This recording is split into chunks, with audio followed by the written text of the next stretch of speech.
Hello, friends, and welcome to the Exams Made Simple. And we are back again with the Hindu Complete Newspaper Analysis for 11th of August 2021.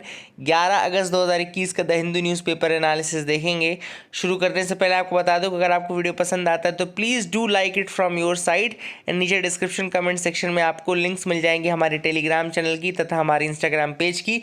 अगर आप join करना चाहते हैं तो join कर सकते हैं। दोनों का हैंडल जो है वो टेम्स IAS है, TEMS IAS। आप सर्च करके भी ज्वाइन कर सकते हैं। स्टार्ट करते हैं पहले आज के सवालों के साथ जिनका जवाब आपको देने हैं। Let's start with the questions first. पहला सवाल है, consider the following statements regarding Panna tiger reserve. Panna tiger reserve के रिगार्डिंग स्टेटमेंट्स हैं। पहला स्टेटमेंट कह रहा है the Panna tiger reserve is situated in the northern part of Vindhyan mountain range in Uttar Pradesh. दूसरा स्टेटमेंट कह रहा है it has been declared UNESCO biosphere reserve.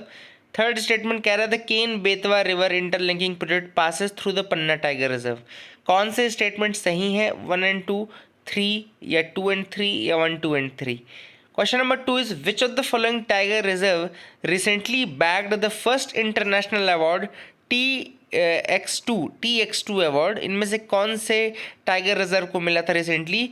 Which is among the 13 range countries for having doubled the number of tigers in less than the stipulated time. तो इनमें से किस tiger reserve को TX2 award मिला था? ऑप्शन सारे Bandipur tiger reserve, B Pilibhit tiger reserve, C Periyar tiger reserve या D Tadoba Andhari tiger reserve. Question number 3 is torrefaction technology is used for. Torrefaction technology इनमें से किस चीज़ के लिए यूज़ होती है? Option are a reducing the water pollution, B bioremediation, C stubble burning या D desalination of sea water. So these are the 3 questions for you today. Please do try to answer these questions in the comment section below. ठीक है ना? Mains question of the day की तरफ आते तो आज का mains question of the day है what can be done on India's part to improve the trade and economy in the post COVID world. तो क्या किया जा सकता है इंडिया के पार्ट में कि इंडिया का जो ट्रेड है और जो इकोनॉमी है उन दोनों को इम्प्रूव किया जा सके। बहुत अच्छे अच्छे आंसर्स आप लोग लिख रहे हैं। फॉर एग्जांपल कल मैं आपको बता सकता हूँ, जैसे पल्लवी ने कल आंसर लिखा था, मुनीम कुमार ने फिर आंसर लिखा था, एहसान सैफ़ी ने आंसर्स लिखे थे, थोड़े बहुत पॉइंट्स वैभव ने भी दिए थे, है ना। So these are the people who are giving the answers. Swati Mishra wrote the answer, then Kaushal Supriya also wrote a very good answer, है ना। तो किसी का आंसर मैंने आई थिंक रिव्यू भी किया था। I think Srishti's answer was that I reviewed. Srishti का आंसर मैंने रिव्यू किया था शायद। So these are the things which you should do. ये आप लिखना शुरू करिए, बहुत अच्छी चीज़ है। And once you people excel in answer writing, no one is going to stop you in for your selection and all. तो इसको लिखिए। बहुत सिंपल क्वेश्चन मैंने आज का भी दिया है कि इंडिया के पार्ट में ट्रेड और इकोनॉमी को इंप्रूव करने के लिए क्या किया जा सकता है। तो ट्रेड और इकोनॉमी कैसे इंप्रूव होगी, छोटे छोटे पॉइंट्स आप दे सकते हैं। लेट्स सी कि आप क्या करते हैं, ठीक है ना। आगे मूव करते हैं, न्यूज़ एनालिसिस पार्ट में आते हैं। पहली जो न्यूज़ एक मैं आपको PIB से बता रहा हूँ, India to host the first internet governance forum in the country. तो पहला इंटरनेट गवर्नेंस फोरम जो है कंट्री में होस्ट होने वाला है। गवर्नमेंट ऑफ इंडिया ने अनाउंस किया है that they will be launching the India internet governance forum IIGF 2021। याद रखेगा, इसको याद कर लीजिए। IIGF क्या है? IIGF India internet governance forum, India internet governance forum 2021। This will be hosted by India and India ने अपना पहला इंडिया इंटरनेट गवर्नेंस फोरम जो है उसको इनिशिएट करने की बात कही है। It will be adding an another chapter and it is an Indian chapter of the United Nations based forum internet governance forum. तो ये एक UN बेस्ड फोरम भी आता है इंटरनेट गवर्नेंस के रिगार्डिंग। UN बेस्ड फोरम है, उसी का ये इंडियन वर्जन है। इंडिया इंटरनेट गवर्नेंस फोरम उसी का इंडियन वर्जन बनाया गया है, ठीक है ना। पर्पस क्या है? Basically the purpose of this is launched as a policy discussion platform. ये एक पॉलिसी डिस्कशन प्लेटफॉर्म के रूप में काम करेगा to bring the representatives together from various groups to discuss the public policy issues related to the internet. Internet से related जो public policy issues हैं उनकी ज़रूरत भी है इंडिया में, क्योंकि अभी रिसेंटली आपने देखा होगा कई स्टेट्स में इंटरनेट जैसी फैसिलिटी बंद कर दी गई थी। कब बंद करनी चाहिए, कब नहीं बंद करनी चाहिए, ठीक है ना। तो ये सारी चीज़ें डिस्कस हो सकती हैं। That can act as a good forum and internet related जो भी अलग पॉलिसीज़ बननी है ना, कोई भी पॉलिसी बननी है, क्या ब्लॉक करना है इंटरनेट में, क्या ब्लॉक नहीं करना है, ऐसी कोई पॉलिसी अगर स्पेशली बननी है तो इंडिया इंटरनेट गवर्नेंस फोरम का यूज़ करके उसको बनाया जा सकता है, ठीक है। I hope you got clarity regarding that as well. इसका जो पहला सेशन होगा इंडिया इंटरनेट गवर्नेंस फोरम का, ये अक्टूबर में होगा, है ना, अक्टूबर में होगा, to discuss the public policy issues related to the internet. And इसकी जो थीम रहेगी वो रहेगी inclusive internet for digital India.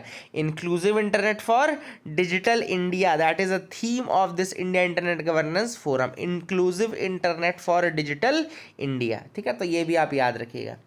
दूसरी जो न्यूज़ मैं आपको बताने जा रहा हूँ वो है इंडियन नेवी ने एक बायलेटरल एक्सरसाइज की है जिसका नाम है Zayed Talwar 2021 with the UAE navy. तो यूएई नेवी के साथ जायद तलवार 2021 नाम की एक्सरसाइज की है इंडियन नेवी ने। ठीक है ना, दैट इज़ द थिंग। इस बायलेटरल एक्सरसाइज में Indian navy took part in the bilateral exercise named Zayed Talwar 2021 with UAE के साथ off the coast of Abu Dhabi coast पे इन्होंने ये एक्सरसाइज की है। And this is a bilateral naval exercise, याद रखिएगा ये बायलेटरल नेवल एक्सरसाइज है, इंडिया और यूएई के बीच में है। एम इसका क्या है जायद तलवार का, it is designed to enhance the interoperability. किसी भी बायलेटरल एक्सरसाइज का एम ज़्यादातर यही रहता है, इंटरऑपरेबिलिटी को इम्प्रूव करना between the two navies and all. ठीक है ना, और इंडिया शिप जो गए थे इसमें वो INS कोची थे, है ना, INS कोची। एंड इसमें 2 सी किंग MK-42 भी हेलीकॉप्टर्स भी यूज़ हुए। तो ये आपको याद रखने की ज़रूरत नहीं है, बट नॉर्मल जायद तलवार किसकी एक्सरसाइज है, और ये बस इतना आप याद रखिए, दैट विल बी गुड। अगली जो न्यूज़ है वो है सीखो और कमाओ स्कीम के बारे में। तो सीखो और कमाओ स्कीम क्या है? पहला इंपॉर्टेंट क्वेश्चन, कौन सी मिनिस्ट्री की स्कीम है? तो याद रखिएगा ये मिनिस्ट्री ऑफ माइनॉरिटी अफेयर्स की स्कीम है।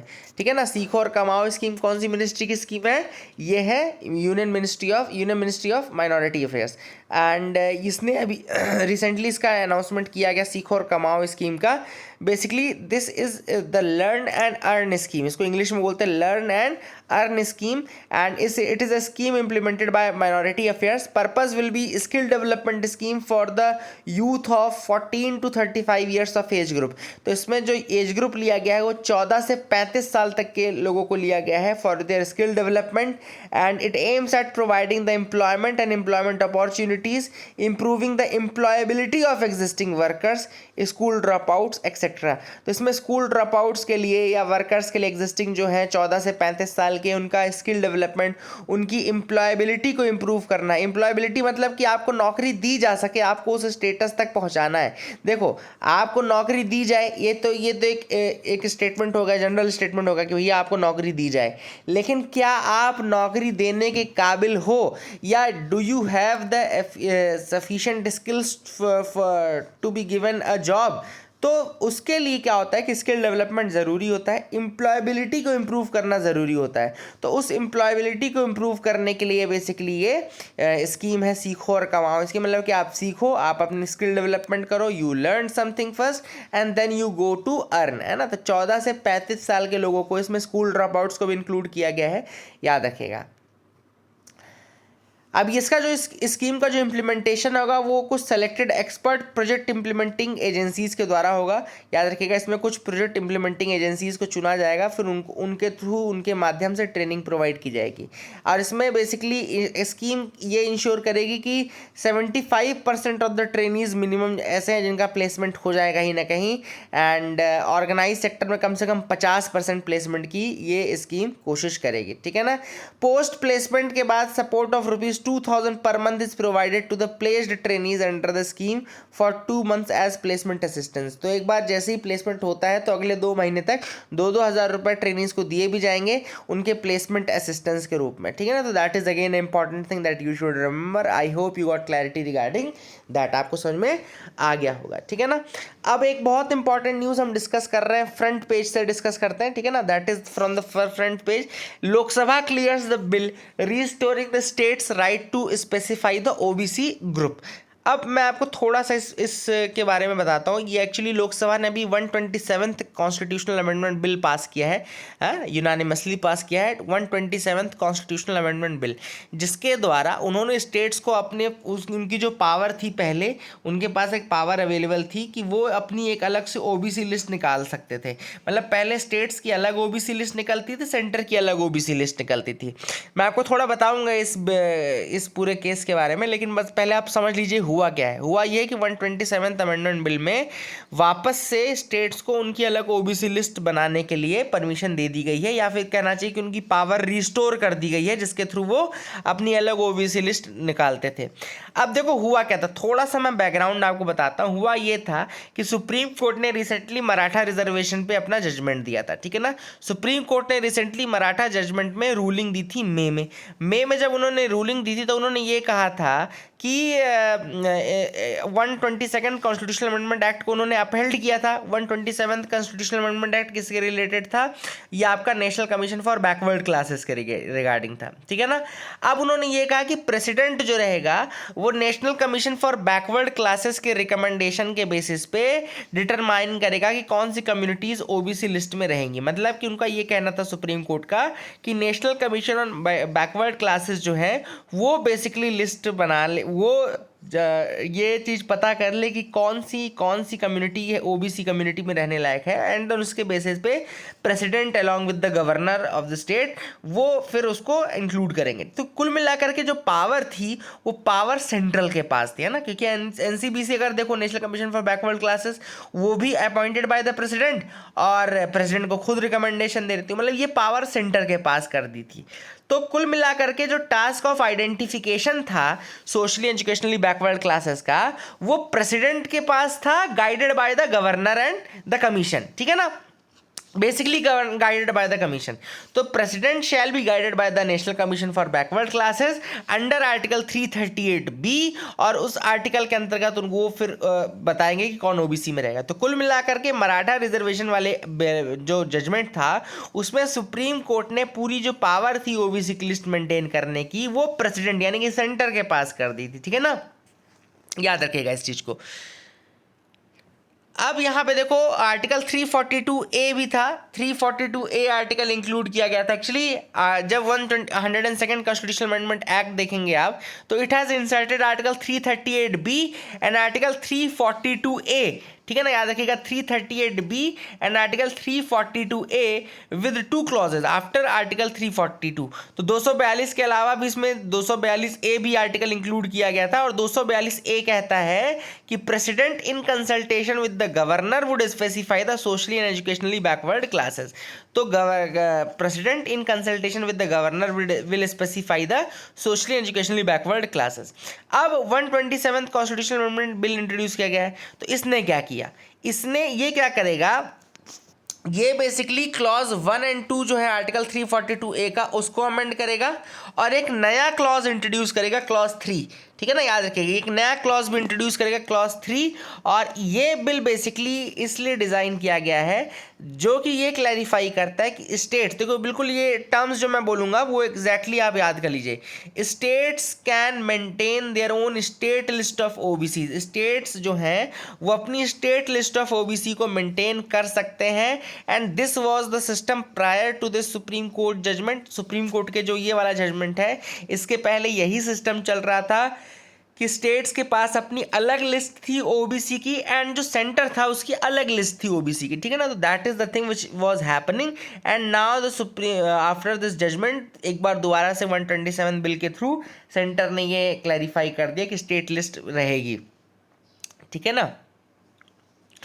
What is the procedure to get the 127 constitution amendment bill pass, तो वही वाली बात है कि दोनों स्टेट्स में पास, दोनों हाउसेस में पास की जाएगी स्पेशल मेजोरिटी के साथ, और अगर ये कोई ऐसा प्रोविज़न चेंज करती है जो कि स्टेट गवर्नमेंट की फेडरल पावर को चेंज कर रहा है या डिक्रीज कर रहा है तो फिर ये रेटिफाई भी किया जाएगा, लेकिन अभी तक तो यही है कि ये स्पेशल मेजोरिटी से ही पास हो जाएगा। सेकेंड न्यूज़ भी देखो फ्रंट पेज से ही है, फ्रंट इसकी parties get 48 hours to publish the candidates criminal record. यहाँ पे सुप्रीम कोर्ट ने मॉडिफाई किया है फरवरी 2020 के जजमेंट को, फरवरी 2020 के जजमेंट को मॉडिफाई करते उन्होंने ये कहा है कि basically the court has directed the political parties to publish the criminal history. अगर किसी भी कैंडिडेट को जिनको उन्होंने सेलेक्ट किया है उसकी क्रिमिनल हिस्ट्री है या फिर उसका मतलब कहना चाहिए कि क्रिमिनल बैकग्राउंड रहा है, पीछे कोई ऐसा केस रहा है, तो that should be published in the website with in 48 hours of their selection, यानी कि 48 घंटे के अंतर्गत उनके सिलेक्शन के the every history the candidates having criminal antecedent must be published within their website within 48 hours of their selection. अब actually उन्होंने फरवरी में भी सुप्रीम कोर्ट ने यही चीज़ कही थी, लेकिन तब उन्होंने कहा था कि तब ऐसा टाइम फ्रेम नहीं दिया था, और ये कहा था कि they just simply directed the parties to publish the candidates criminal record in newspaper, social media accounts, Twitter, Facebook, ये बोला था उन्होंने। लेकिन अब उन्होंने बोला कि भैया 48 घंटे के अंदर आपको अपनी वेबसाइट में भी और बिल्कुल प्रोमिनेंटली आपको डालना पड़ेगा कि कौन कौन से कैंडिडेट्स ऐसे सेलेक्ट हुए हैं जिनका क्रिमिनल रिकॉर्ड रहा है। So that is the thing which was there in this article. I hope you got clarity regarding that. आगे मूव करते हैं, एडिटोरियल पेज पर आते हैं, देखते हैं क्या इंपॉर्टेंट एडिटोरियल जिनको हमको डिस्कस करना है। So the first editorial that I'm going to discuss is unpacking of resiliency of global trade yet again।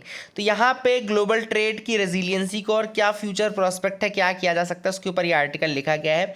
सबसे पहले बात तो ऑथर ने बताया हिस्ट्री में कुछ ऐसे बम्स के बारे में बताया है, जैसे अभी पैंडेमिक चल रहा है, कोविड-19 चल रहा है, तो इसके पहले फ्यूचर में, इसके पहले पास्ट में भी बहुत सारी चीज़ें हुई हैं, उनके बाद क्या क्या हुआ था उसके बारे में ऑथर ने बताया। तो सबसे पहले ऑथर ने कहा कि भैया सेकेंड वर्ल्ड वॉर जब हुआ तो उसके बाद हमने देखा कि मल्टीलिटरल इंस्टीट्यूशंस आए, जैसे कि यूनाइटेड नेशंस आया, ब्रेटन वुड्स के इंस्टीट्यूशंस आए, जैसे IMF आया, वर्ल्ड बैंक आया। फिर उसके बाद उन्होंने कहा कि इंटरनेशनल ट्रेड ऑर्गेनाइजेशन आया, जिसने कि फिर गैट बनाया, GATT 1947 में, general agreement on tariff and trade बनाया, एंड उसके साथ फिर इंटरनेशनल बैरियर्स को कम करने की कोशिश की गई। फिर ऑथर ने दूसरा जो इवेंट बताया वो 1970 का ऑयल शॉक बताया, 1970 का ऑयल शॉक। अब 1970 के ऑयल शॉक के बाद उन्होंने कहा कि इसके बाद इंटरनेशनल एनर्जी एजेंसी बनती है 1974 में। अगर आपने 1970 का ऑयल शॉक देखा है, उसके बाद इंटरनेशनल एनर्जी एजेंसी बनेगी 1974 के भी बाद, to manage the oil supply disruptions, है ना। और ये ग्लोबल एनर्जी सिक्योरिटी के रिगार्डिंग अवेयरनेस फैलाने का भी काम करता है। तो ये चीज़ उन्होंने बताई। फिर उसके बाद उन्होंने कहा कि 2008 का जब लेहमैन क्राइसिस होता है, उसके बाद G20 लीडर समिट, ये सब चीज़ें होना शुरू हो जाती हैं, ठीक है ना। तो कुल मिलाकर के ऑथर ने कहा कि जैसे ही कोई इतना बड़ा इवेंट होता है, उसके बाद जो मल्टीलेटरलिज्म है, या कहना चाहिए कि जो इस तरीके के इंस्टीट्यूशंस हैं वो आ जाते हैं। और वही चीज़ ऑथर ने यहाँ पर भी कही कि अगर आप अभी भी देखें तो एक जो पुश है वो मल्टीलेटरलिज्म की तरफ है, मतलब कि कंट्रीज़ अब कोऑपरेशन से काम करना चाहती और अलग अलग अपने पार्टनर्स बनाना चाहती है, मल्टीलेटरल पार्टनर्स बनाना चाहती है, किसी एक पे डिपेंडेंट नहीं रहना चाहती। फॉर एग्जांपल चाइना पे बहुत ज़्यादा डिपेंडेंट हो गए, अब हुआ क्या कि भाई क्राइसिस शुरू ही चाइना से हो गई, तो कट ऑफ तो करना ही पड़ेगा, है ना, सोर्स से कट ऑफ करना पड़ा। तो कुल मिलाकर के इसी तरीके से मल्टीलेटरलिज्म का जो दौर है वो आ चुका है। तो ऑथर ने मल्टीलेटरलिज्म की बात की। इसके बाद अगर हम आगे मूव करें, देखते हैं पोस्ट कोविड में और क्या चीज़ें हैं। तो ऑथर ने कहा कि पोस्ट कोविड में जो members of world trade organisation हैं, they are expected to stitch trade facilitating rules, मतलब कि वो कुछ ऐसे रूल्स बनाने की कोशिश करेंगे जो ट्रेड को फैसिलिटेट करें और ज़्यादा, और बेसिकली ये है कि जो जितने भी बैरियर्स हैं, चाहे वो क्वांटिटेटिव बैरियर्स हों या क्वालिटेटिव बैरियर्स हैं, उनको रिमूव करने की कोशिश करेंगे। इसके साथ साथ ये चीज़ ज़रूर मेक श्योर करेंगे कि कोई भी कंट्री डंपिंग ऑफ गुड्स ना करे, जैसा चाइना करता है ना, अपने स्टील को डंप करता है। डंपिंग का मतलब क्या होता है कि जैसा उनके कंट्री में जो रेट है उससे कई ज़्यादा कम करके रेट को दूसरी कंट्री में भेज देते हैं, ताकि दूसरी कंट्री में ख़रीद लिया जाए, और वो पूरी एक तरीके से डंपिंग होती है। जब उनके पास इतना ज़्यादा होता है कि वहाँ यूज़ नहीं हो सकता, तो रेट खूब सारा कम करके उसको दूसरी कंट्री में भेज दिया, ठीक है ना। तो this is the thing which happens in dumping. तो ऑथर ने कहा कि ये डंपिंग जैसी चीज़ें ना हो, ये चीज़ देखनी ज़रूरी है। हाँ, WTO को एक और चीज़ मेक श्योर करनी पड़ेगी कि एक से म्यूचुअली बेनिफिट ट्रेड एग्रीमेंट्स रहें, मतलब कि WTO नहीं, मतलब कंट्रीज़ भी कोशिश करेंगी कि म्यूचुअली बेनिफिशियल ट्रेड एग्रीमेंट्स करेंगे। एंड डीपर इकोनॉमिक इंटीग्रेशन की भी ज़रूरत है।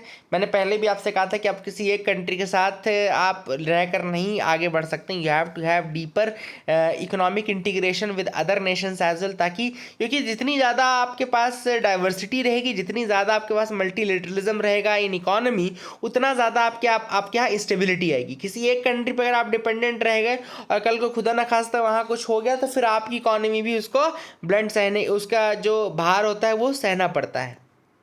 तो कुल मिलाकर के विन विन सिचुएशन जो है वो कंट्रीज़ को प्रोवाइड करने की ज़रूरत है।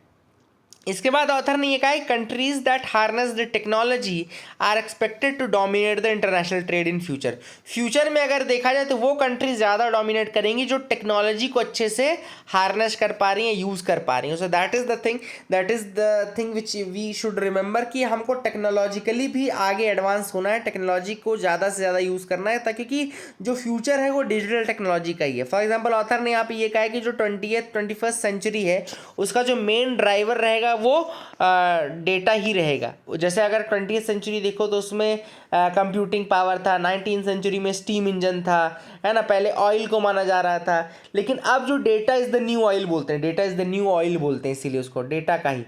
अब इंडिया के आउटलुक के लिए ऑथर ने कहा है कि कोविड चैलेंजेस के बाद अगर कोविड में देखो तो इंडिया की कंडीशन वही थी जो दूसरी कंट्रीज़ की थी। जैसे हमारा भी जीडीपी कॉन्ट्रैक्ट हुआ, हमारा ट्रेड घटा, हमारे यहाँ लगभग 10 मिलियन जॉब्स लॉस हुए, ये सारी चीज़ें हमको फेस करनी पड़ी।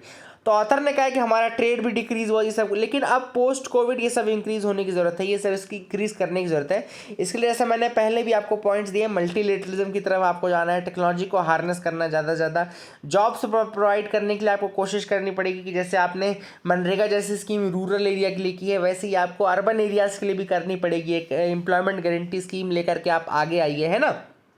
देन ऑथर ने कहा है कि ट्रेड पोटेंशियल को आप एक्सप्लॉइट करिए, है ना, ट्रेड पोटेंशियल को अगर आप एक्सप्लॉइट करेंगे एंड डाइवर्सिटी लाओ ट्रेड में।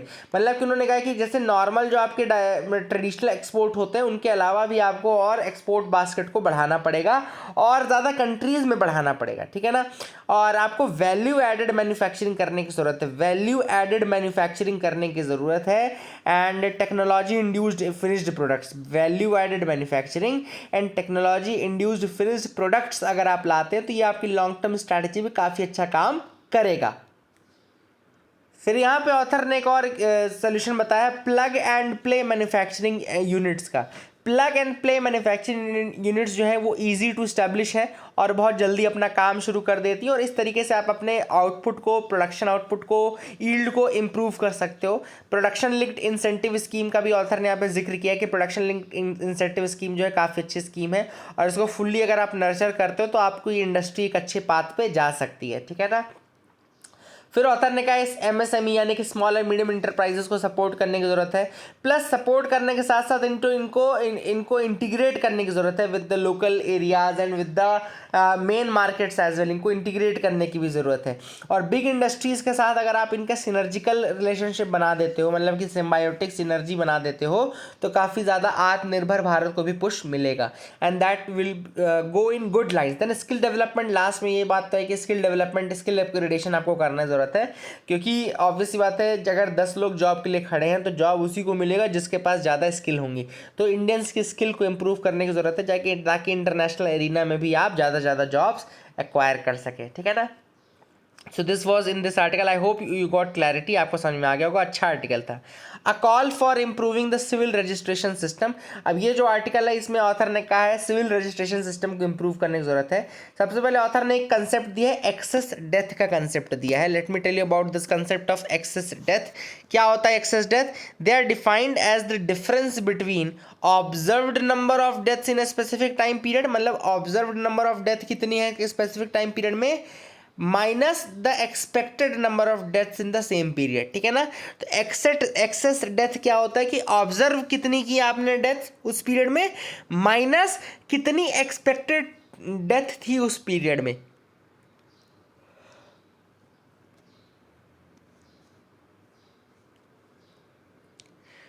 This gives the number of excess death, okay. तो याद रखिएगा कि ऑब्जर्व कितनी की डेथ आपने उस पीरियड में, माइनस उस पीरियड में कितनी एक्चुअल डेथ हुई, ठीक है ना। पैंडेमिक के टाइम पे क्या देखा गया, पैंडेमिक के टाइम पे ये देखा गया कि ये चीज़ जो थी बहुत ज़्यादा एक्सेस डेथ हुई, क्योंकि observe number of death obviously बात है ज़्यादा है।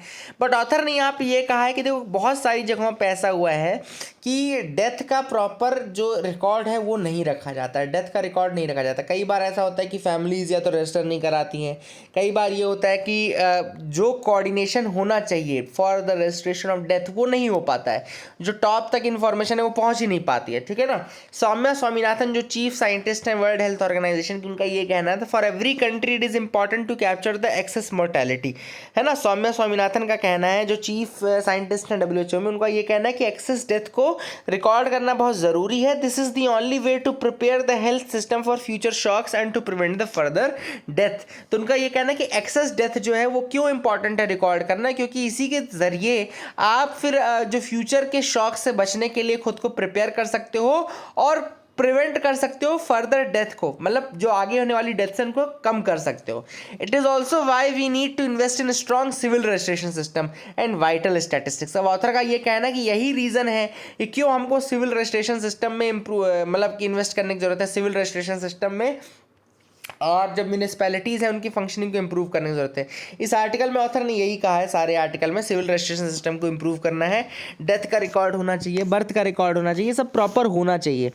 सेक्शन 19 जो है registration of birth and death act 1969 का, तो सबसे पहले तो आपको याद रखना है कि registration of birth and death act का आपका है 1969 का है, और ये स्टिपुलेट करता है that state governments have to publish for information of the public statistical report. मतलब कि जो सेक्शन 19 है registration of birth and death act 1969 का, वो कहता है कि स्टेट गवर्नमेंट्स को पब्लिश करनी होती है एक report on the registered births and death during the year at such interval and such form as may be prescribed. मतलब कि हर साल एक पूरी की पूरी रिपोर्ट पब्लिश करने का काम जो है वो स्टेट गवर्नमेंट्स का है एज पर section 19 of the registration of birth and death act 1969.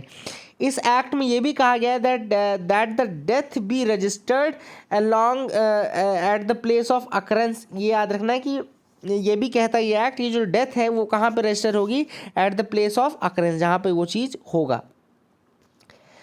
अब कई बार ये देखा गया कि स्टेट जो है वो पब्लिश नहीं करते हैं, और जो ये रिकॉर्ड है कई बार सेंटर पब्लिश करता है. तो ऑथर ने ये कहा कि ये रिकॉर्ड जो है स्टेट्स को पब्लिश करना चाहिए एज पर द एक्ट, लेकिन ये स्टेट्स गवर्नमेंट जो है वो पब्लिश नहीं करती है.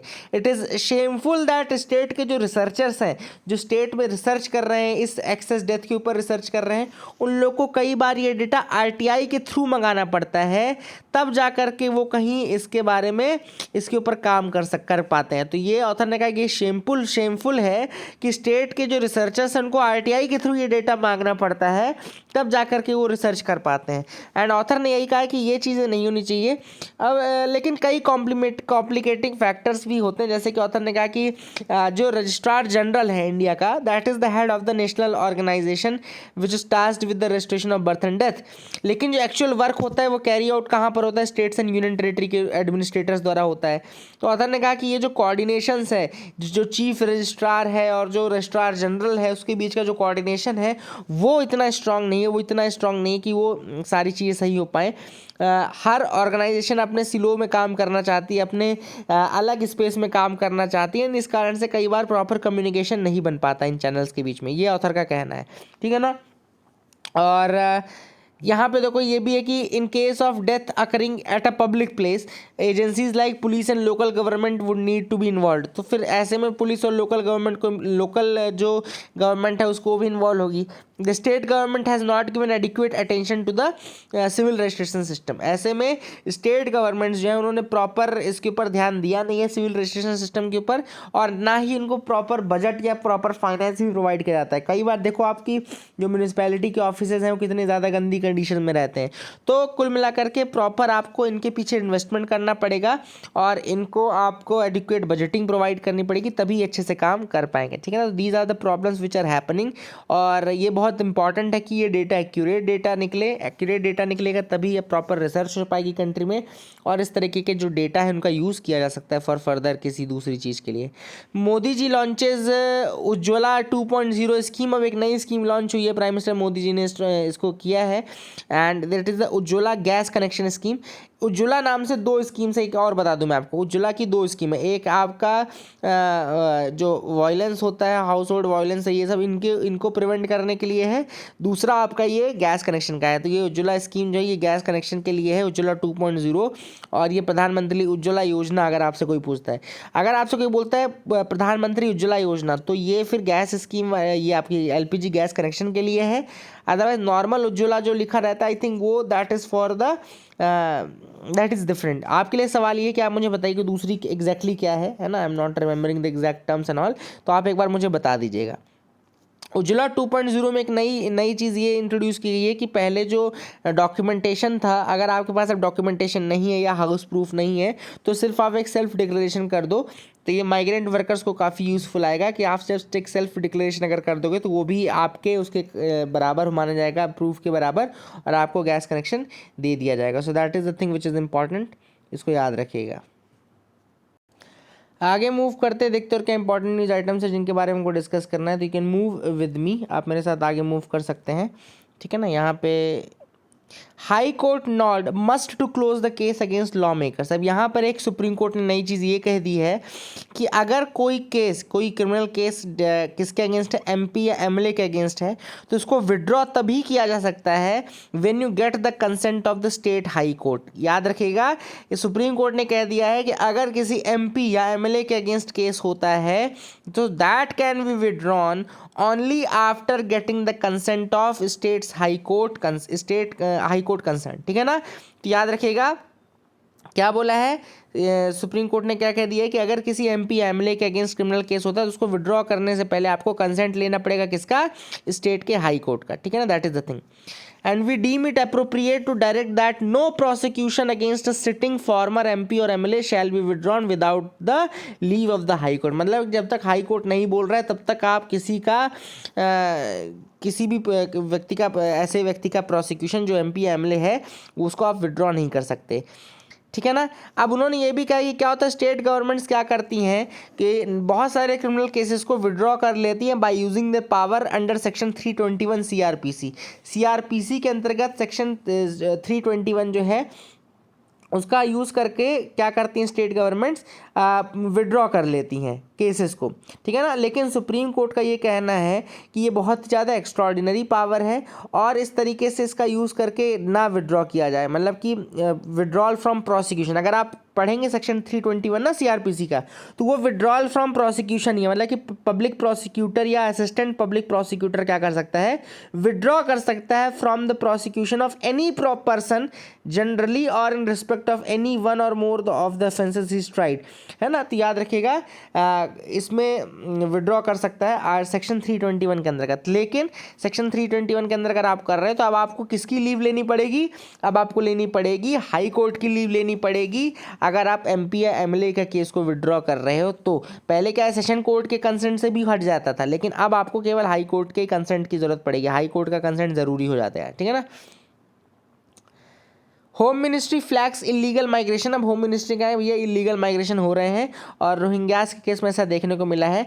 यहाँ पे होम मिनिस्ट्री ने क्लैरिफाई किया कि India is not a signatory to the 1951 UN convention on refugees. तो 1951 का जो रिफ्यूजी कन्वेंशन है उसका इंडिया पार्ट नहीं है, प्लस 1967 का प्रोटोकॉल था उसका भी हम पार्ट नहीं है, ऐसा इंडिया का कहना है।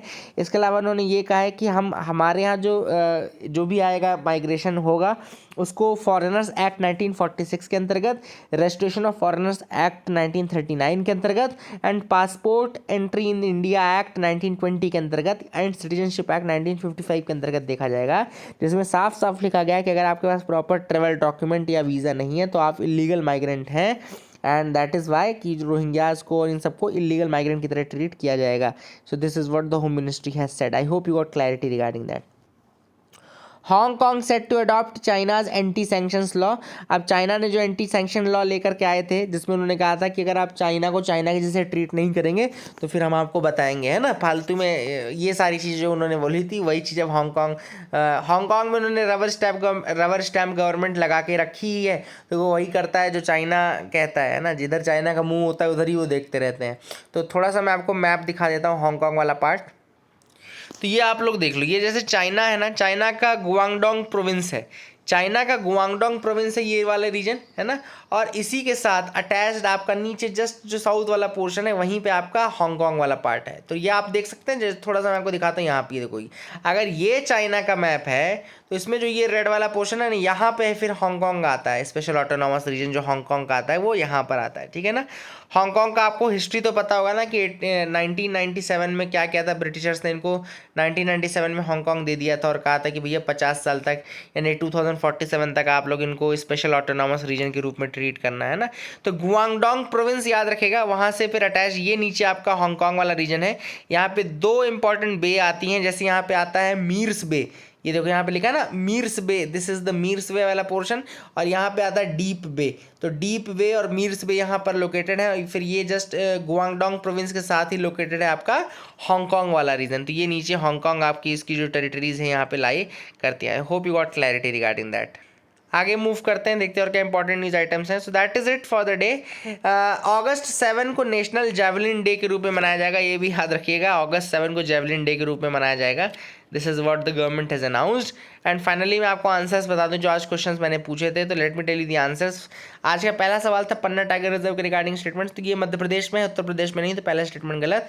2 and 3 will be the answer for this. दूसरा सवाल था TX2 अवार्ड मिलने वाला पहला, तो पीलीभीत टाइगर रिजर्व है। टॉरिफैक्शन टेक्नोलॉजी किस में यूज आती है, तो स्टबल बर्निंग के केस में यूज आती है। तो these are the answers for today's question. I hope you got clarity. That is it for the day. Thank you and have a nice day.